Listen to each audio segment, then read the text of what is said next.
Hello दोस्तों, welcome to the show. आज मैं एक साईफाई हॉरर थ्रिलर मूवी को एक्सप्लेन करने वाली हूँ। इस मूवी में मेन लीड में मीगन फॉक्स एंड मिकेले मरोने हैं। हाँ, वही 365 डेज वाला मूवी बहुत ही ज्यादा इंटरेस्टिंग है और आपको देख के काफी ज्यादा मजा आएगा। इससे भी ज्यादा मजा आपको आज का ये एक्सप्लेनेशन सुन के आने वाला है। इस मूवी का नाम है सबसर्वियंस। हाल ही में मैं लूसीफेरिना नाम की एक हॉरर थ्रिलर स्लैशर मूवी को एक्सप्लेन की हूँ। अगर आपको उस मूवी का एक्सप्लेनेशन देखना है तो जो लिंक है वो डिस्क्रिप्शन में है।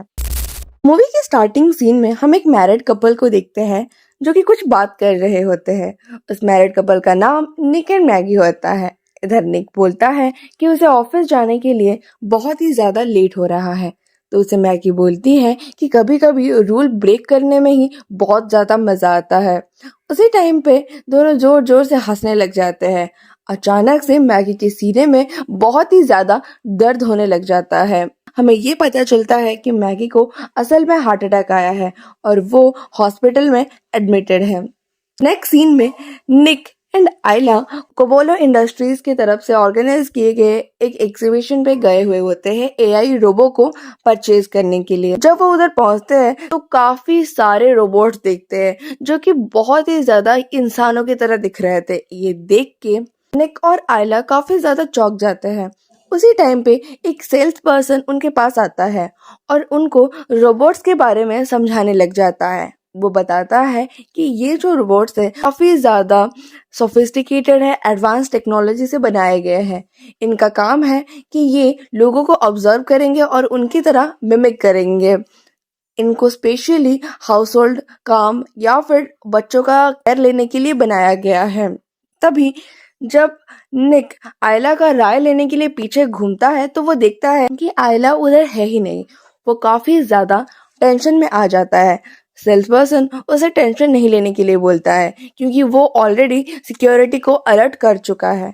उसी टाइम पर आयला एक रोबो के साथ निक के पास आती है और उसे देख कर निक काफी ज्यादा खुश हो जाता है, उसको गले लगा के रोने लगता है। तो वो रोबो बोलती है कि जब तक आप शॉपिंग कर रहे हो क्या मैं इसकी ख्याल रख सकती हूँ। तो निक भी मजाक में बोलता है कि हाँ, अगर तुम चाहो तो ऐसा काम भी करवा सकती हो। तो उस टाइम पर वो रोबो बोलती है कि ठीक है, इसकी छोटी हाइट मुझे बहुत सारे कामों में मदद करेगी।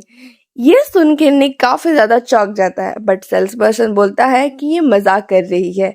ये काफी ज्यादा सोफिस्टिकेटेड रोबो है और ये सबसे ज्यादा महंगा और सबसे ज्यादा एडवांस एरॉन टेक्नोलॉजी से बनाई गई है। ह्यूमन को काफी ज्यादा ऑब्जर्व करती है, उसके साथ साथ ह्यूमन के जैसे मिमिक करने भी लग जाती है। अब सीन उधर से शिफ्ट होता है और निक का घर दिखाया जाता है जहाँ पर निक अपने छोटे बच्चे को फीड कर रहा होता है। उधर आयला स्कूल की रेडी हो रही होती है। निक किसी को तो कॉल पे बोलता है कि आज उसे ऑफिस जाने में काफी ज्यादा लेट होने वाला है क्योंकि वो आयला को भी स्कूल ड्रॉप करने वाला है। उस टाइम पे डोरबेल की आवाज आती है। जब निक डोर खोलता है तो वो देखता है उधर और कोई नहीं, वही रोबो जो कि एलिस है उधर खड़ी हुई होती है।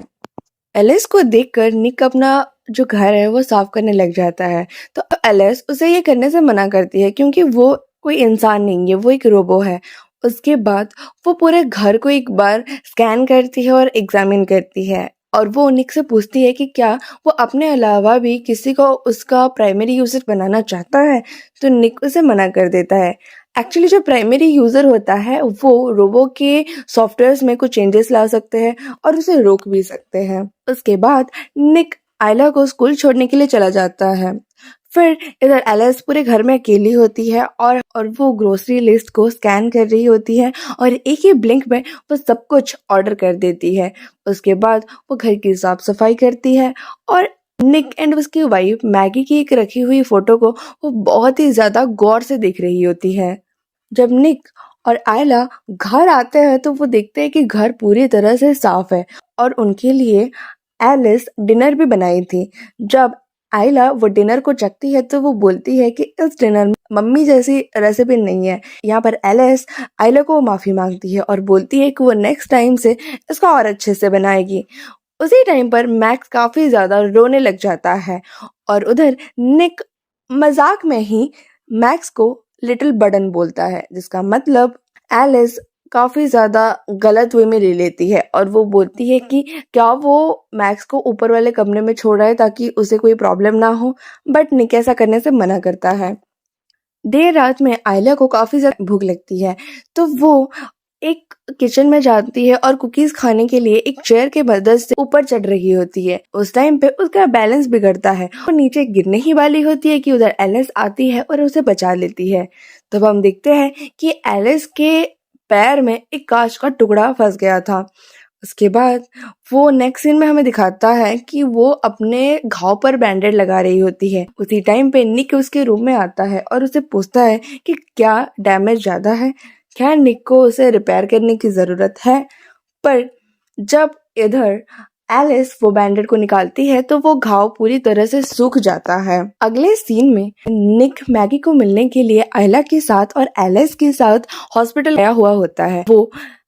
उधर वो एलिस एंड मैगी को एक दूसरे से इंट्रोड्यूस भी करवाता है और इधर वो आयला और एलिस को मैगी के लिए पानी लाने के लिए बाहर भेज देता है।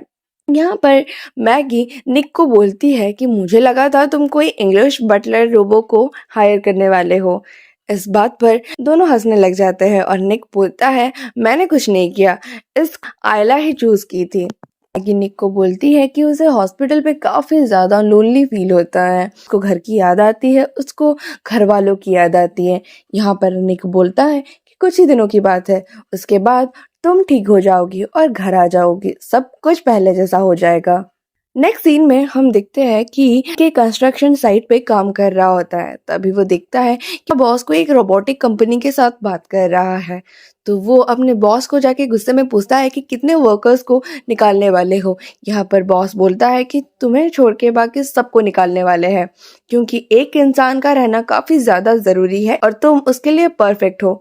तो गुस्से में निक जॉब छोड़ने की बात करता है, पर उसका बॉस उसे ऐसा करने के लिए मना करता है और बोलता है कि तुम्हें तुम्हारे फैमिली के बारे में सोचना चाहिए। जब थक हार के निक घर जाता है तो आयला उसे बताती है कि वो स्पेलिंग टेस्ट पे 99 लाई है और निक बोलता है कि वो कपड़े चेंज करके उसे देखेगा, पर आयला काफी ज्यादा जिद करने लग जाती है। तो निक उधर अपना सारा सामान छोड़ के बच्चों के पास चला जाता है। इधर हम एज एन ऑडियंस ये देख पाते हैं कि वो जो रोबो है एलिस है, वो बाकी सब चीजों को बहुत ही ज्यादा गौर से ऑब्जर्व कर रही होती है और खुद को अपग्रेड कर रही होती है।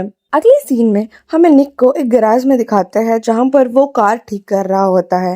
उसी टाइम पर उधर एलिस आती है और लाउड म्यूजिक को चेंज करके स्लो म्यूजिक बजाती है। यहाँ पर वो निक से पूछती है कि आपने डिनर अच्छे से क्यों नहीं किया। तो वो बताता है कि आज का दिन उसके लिए कुछ खास नहीं था और उसके कंपनी वाले वर्कर्स को निकालने वाले हैं। बट यहाँ पर ऑब्वियसली एलिस एक रोबो है, तो वो रोबो की तरफदारी ही करेगी और वो बताती है कि रोबो कभी थकते नहीं है, उनके मन में लालच नहीं होता और ऑब्वियसली कंपनी वाले अपना ही बेनिफिट देखेंगे। सीन में हम देखते हैं कि एलिस आयला को ब्रश करवा रही होती है, तो उधर आयला उसे बहुत सारे क्वेश्चंस पूछती है एलिस के बारे में और वो उसे पूछती है कि क्या हॉस्पिटल में उसकी मॉम मर सकती है। तो उसमें एलेक्स बोलती है कि तुम्हें ऐसा नहीं सोचना चाहिए, बट आयला उसे फिर से पूछती है कि देखो मैं ब्रश करती हूँ पर तुम क्यों नहीं ब्रश करती। इस पर एलिस उसे बताती है कि उसके मुंह में यूवी लाइट इंस्टॉल्ड है क्योंकि सारे बैक्टीरियाज खत्म कर देती है और वैसे भी वो कोई रियल फूड तो खाती नहीं है। सीन में हमें दिखाया जाता है कि निक एक मूवी देख रहा होता है जो कि एक हॉरर मूवी है। वहां पर एलिस आ जाती है और वो मूवी की तारीफ करने लग जाती है। तो उसे निक पूछता है कि क्या तुम ये मूवी देखी हो। तो एलिस बोलती है कि उसको सारे मूवीज के अपडेट रहते हैं। तो यहाँ पर निक उसे मजाक में बोलता है कि तुम फिर सारा कुछ भूल जाओ। इसके लिए एलिस बोलती है कि आपको रीस्टार्ट करना पड़ेगा और सही में भी निक उसका रीस्टार्ट करता है। उसके बाद दोनों साथ में बैठ के ये मूवी देखते हैं। उसी टाइम पर निक के पास मैगी का कॉल आता है और मैगी उसे बताती है कि एक हार्ट का डोनर मिल चुका है और जल्दी ही उसका ऑपरेशन होने वाला है। इस सीन में सब मैगी के पास हॉस्पिटल जाते हैं। वहां पर एलिस भी होती है और सारे सर्जरी के बाद कौन कौन से ट्रिप पे जाने वाले थे वो सब डिसाइड कर रहे होते हैं। पर यहाँ मैगी को एलिस से बात करनी थी और अकेले में वो एलिस से ये बोलती है कि अगर सर्जरी के दौरान उसे कुछ भी हो गया तो वो उसकी फैमिली का अच्छे से ख्याल रखे और निक को ज़्यादा दारू पीने नहीं दे, क्योंकि कोई कोई काम होता है जो प्राइमरी यूज़र के इच्छा के बिना करना होता है, पर लॉन्ग टर्म में उनका ही मदद इससे हो जाता है। बट यहाँ पर डॉक्टर आके निक को बताते हैं कि कोई तो साइक्लोन आ चुका है, इसके चक्कर में फ्लाइट सब कैंसिल हो चुके हैं और मैगी की हार्ट रिप्लेसमेंट आज नहीं हो पाएगी। इस बात से मैगी और निक काफ़ी ज़्यादा रोने लग जाते हैं और निक मैगी के पास आज रात रहने की बात करता है, पर मैगी बोलता है कि ये आयला के लिए सही नहीं है। इस बात पर निक और आयला घर आ जाते हैं। फिर से निक गैराज में जाकर गाड़ी ठीक करने लग जाता है और वो काफ़ी गुस्से में होता है और बहुत ज़्यादा दारू पी रहा होता है। उधर एलिस आती है और उसे ऐसा करने के लिए मना करती है। गुस्से में निक बहुत सारे सामान इधर-उधर फेंकने लग जाता है और यहाँ पर एलिस उसके हाथ को रोक लेती है और जब हाथ पकड़ते टाइम एलिस निक के पल्स रेट को भी नापती है और उसे पता चलता है कि उसके पल्स रेट काफ़ी ज़्यादा बढ़ रहे हैं। उसे काम डाउन करने के लिए वो निक को सीड्यूस करने लग जाती है, पर इधर निक वहाँ से चला जाता है क्योंकि उसे एलिस के साथ ऐसा कुछ नहीं करना था। नेक्स्ट सीन में हमें दिखाया जाता है कि जो निक के दोस्त होते हैं जो कि कंस्ट्रक्शन साइट पे उसके साथ काम कर रहे होते हैं, वो काफ़ी ज़्यादा ड्रिंक कर रहे होते हैं और काफ़ी ज़्यादा गुस्से में और नशे में उस कंस्ट्रक्शन साइट पे जाके उसका एक दोस्त मॉन्टी जो कि एक रोबो को पूरी तरह से डिस्ट्रॉय कर देता है। अगले सीन में हमें दिखाया जाता है कि निक नहा रहा होता है और कपड़े लेके उसके पास उधर एलिस आ जाती है और इधर एलिस पूरी तरह से मैगी के कपड़ों में होती है और अपनी चिकनी चुपड़ी बातों से वो निक को सीड्यूस करने लग जाती है, मैनिपुलेट करती है। बट निक फिर से ये सब करने से मना करता है और उसके मना करने पर वो खुद को अनड्रेस कर देती है उधर और धीरे धीरे वो निक को काफ़ी ज़्यादा सीड्यूस करने लग जाती है, उसके ऊपर बैठ जाती है और खुद की आवाज़ को बिल्कुल मैगी की आवाज़ से रिप्लेस कर देती है और उसके साथ इंटीमेट होती है।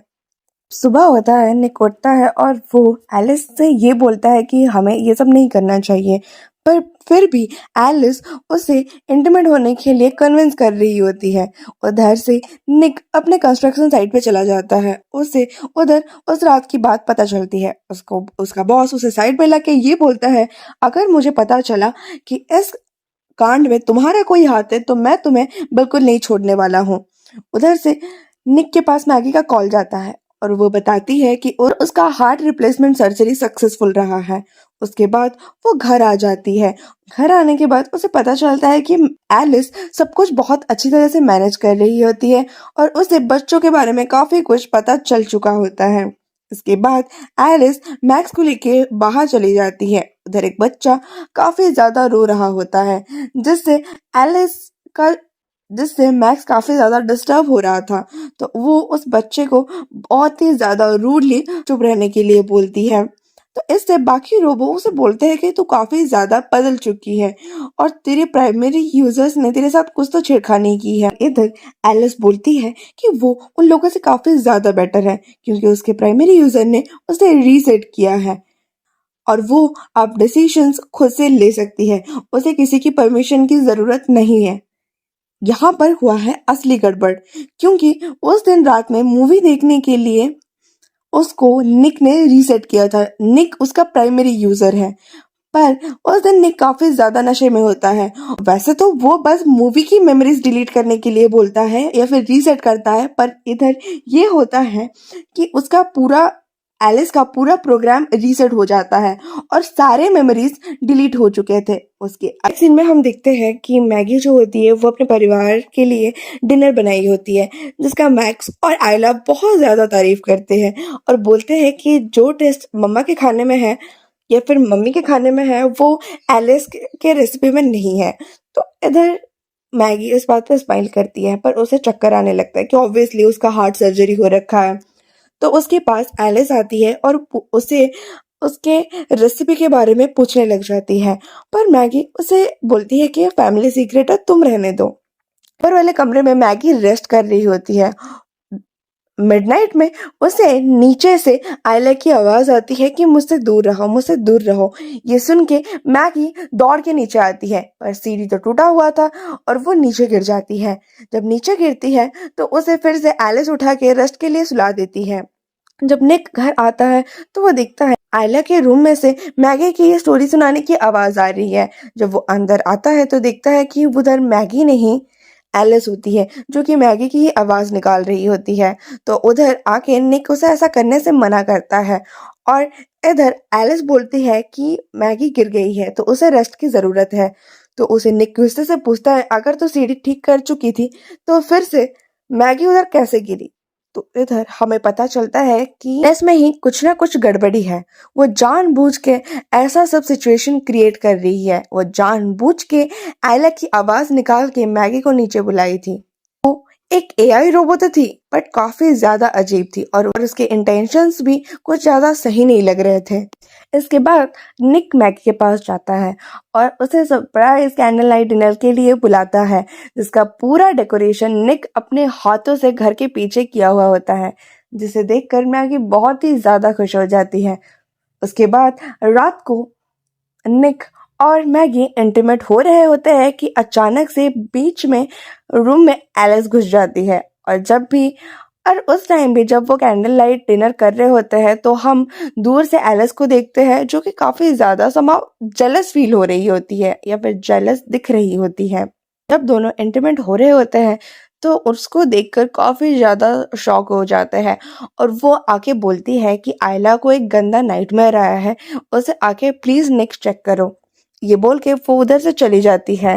उधर से फिर निक घर के पीछे जाता है और जितने भी प्लेट्स है वो सरियाने लग जाता है। उस टाइम पे उसके पास मोंटी आता है और मोंटी उसे बताता है कि इसके चक्कर में उसकी बीवी ने उसे छोड़ दिया और अभी उसके नाम पे बहुत सारे चार्जेस हैं और वो डाउट कर रहा है कि बॉस को इसके बारे में निक ने ही बताया है और वो निक को मारने लग जाता है।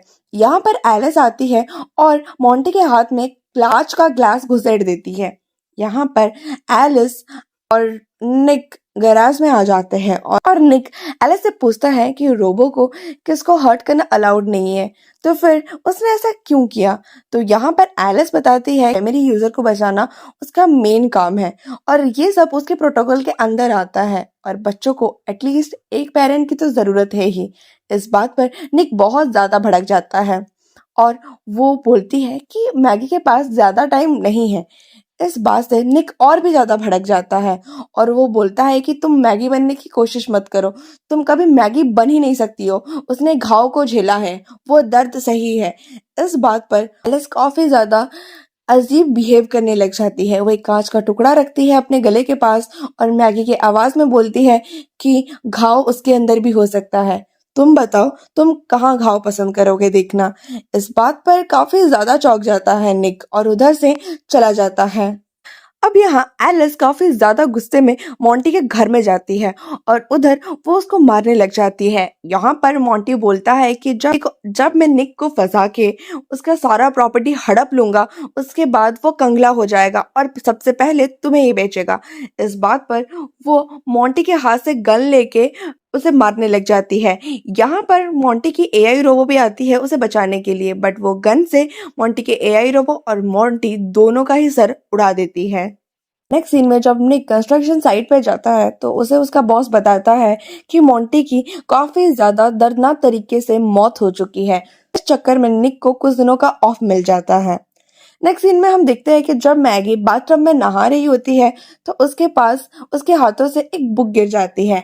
एलिस उधर आती है और उस बुक को मैगी को दे देती है और उसके सामने खड़ी हो जाती है। मैगी उसे वहां से जाने के लिए बोलता है पर वो ऐसा करने से मना करती है क्योंकि वो बोलती है मैगी काफी ज्यादा कमजोर है और इस टब में डूब के मैगी की मौत भी हो सकती है, जिससे निक काफी ज्यादा दुखी हो जाएगा।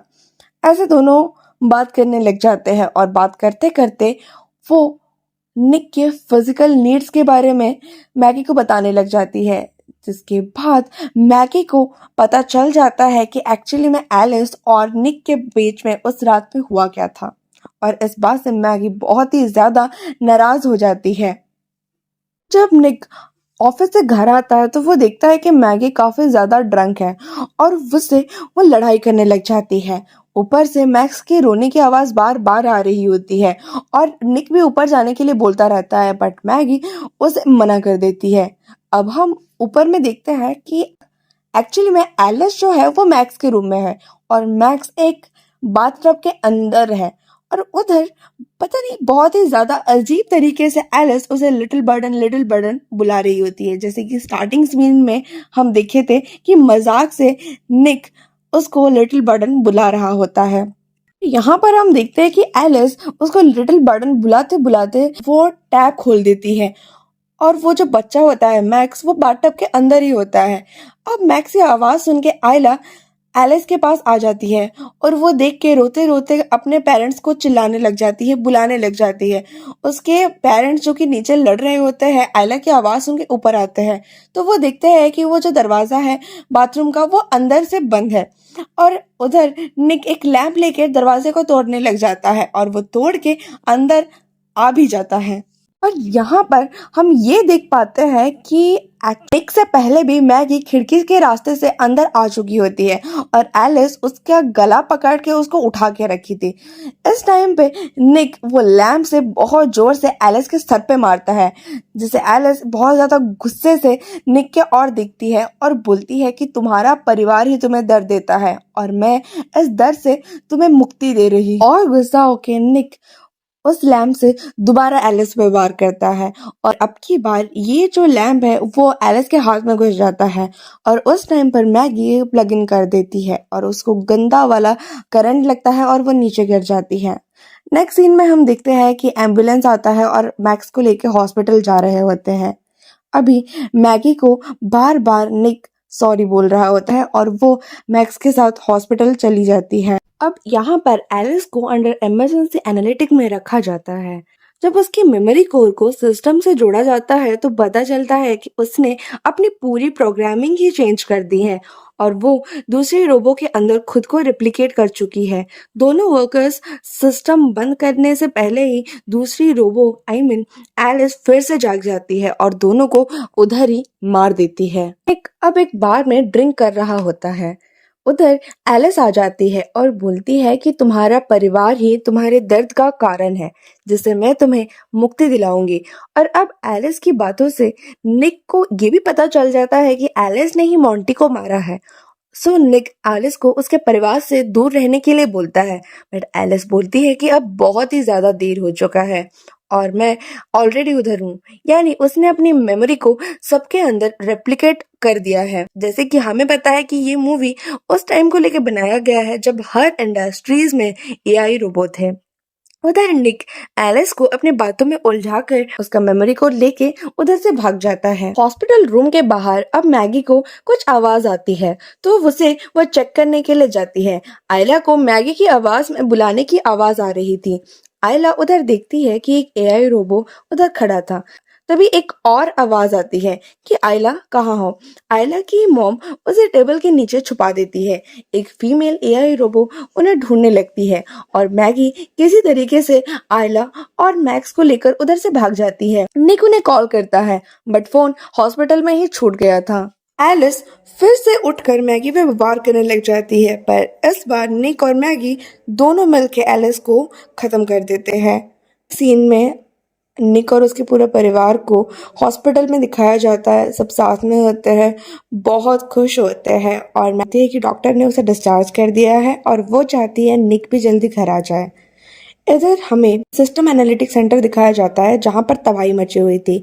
वहां पर उनका एक सीनियर ऑफिसर ये चाहता है कि ये जो किस्सा हुआ है इस नामो निशान मिट जाए ताकि उनकी कंपनी बदनाम ना हो, पर तब तक बहुत देर हो चुकी थी और एक एआई रोबो ने रुका हुआ सिस्टम ऑन कर दिया था।